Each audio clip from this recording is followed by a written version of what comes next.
Good evening, praise Lord. Welcome to this video. அதாவது நம்ம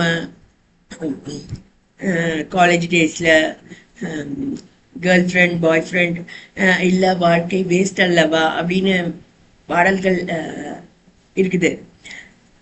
so அப்படி கேர்ள் ஃப்ரெண்டோ பாய் ஃப்ரெண்டோ எனக்கு இருக்கிறது தப்பா அப்படின்னு நிறைய பேர் நினைக்கிறாங்க. நான் அந்த ஸ்டேஜெல்லாம் கடந்து வந்திருக்கேன்.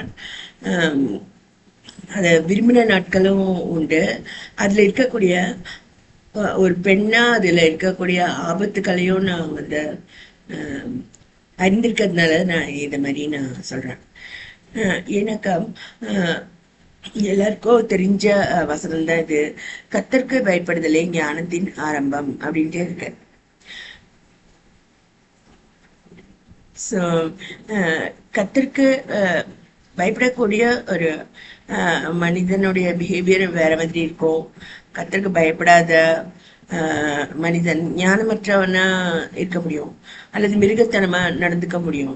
பண ஆசை உள்ளவர்களா இல்லை பெண்ணாசை உள்ளவர்களா நடந்துக்க முடியும். நிறைய லேடிஸ் வாழ்க்கையில அப்படி நடக்குது. அதில் நான் சிட்டி லைஃப்ல நான் பார்த்துருக்கேன்.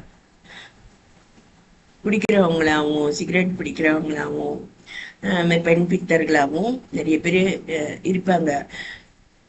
அவங்க கர்த்தருடைய கிருபை அவங்களுக்கு கிடைக்கவே கிடைக்காது. ஸோ அவங்க விழுந்து போன நிலைமையில தான் இருப்பாங்க. சாத்தானுடைய ஆளுகைக்குள்ள இருப்பாங்க. அவங்க கூட நம்ம பேசுறதும் கடினமாக தான் இருக்கும். இப்போ நான் விசுவாச வீட்டிலேருந்து வந்திருக்கேன்னா என்னுடைய வார்த்தைகள், நான் வந்து ஜெபிக்கிற மகளா நான் இருக்கேன்னு வைங்க. தினம் வந்து கர்த்தாவே என்னுடைய வாயின் வார்த்தைகளும் எழுதி தியானங்களும் உங்களுடைய சமூகத்தில் பிரீதியா இருக்க கடவுது அப்படின்னு சொல்லிட்டு நான் ஜெபிக்கிறவளா இருந்து எனக்கு வாய்க்கக்கூடிய வாழ்க்கை துணைவர் வந்து அப்படி இல்லாம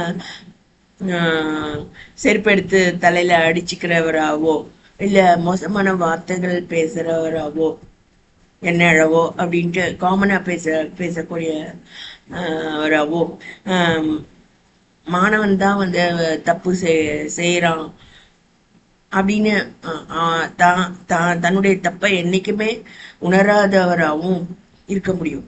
ஸோ கர்த்தருக்கு பயப்படுகிறவன் தான் தன்னுடைய சொந்த ஜீவியத்தை கர்த்தருக்கு பொதுவா அவன் வைப்பான். மற்றவங்க வந்து மற்றவங்க தப்பதான் அவங்க பார்ப்பாங்க. அதான் சோதோம் எகிப்துல நடக்கிற காரியங்கள். தன்னுடைய தப்ப உணரவே மாட்டாங்க அவங்க உலகத்து மக்கள். எப்பயுமே அந்த மற்றவங்க தான் தப்பு செய்யறாங்கன்னு நினைப்பாங்க. எந்த பிரச்சனையானாலும் இது நான் எழுதி வேணாலும் தர முடியும், அதை எடுத்து போய் கோர்ட்ல போடுவாங்க. அவங்க தப்புன்னுவாங்க, அவங்களுக்கு பனிஷ்மெண்ட் வாங்கி தருவாங்க, ரகசியமா பழி வாங்குவாங்க. நீங்க சொல்லக்கூடிய ஒவ்வொரு வார்த்தைக்கும் உங்களுக்கு வந்து பழி வாங்குதல் நடக்க முடியும். ஸோ இதெல்லாம் வந்து நம்முடைய ஹாப்பி லைஃப்க்கு தடையா இருக்கும். எனவே தான் வந்து நம்ம கர்த்தருக்கு பயப்படுகிற வாழ்க்கை தான் வந்து சேஃபான வாழ்க்கை. கர்த்தர் நமக்கு துணையா வர்றது தான் வந்து நிம்மதியாகவும் விடுதலையாகவும் சுதந்திரமாகவும் ஒரு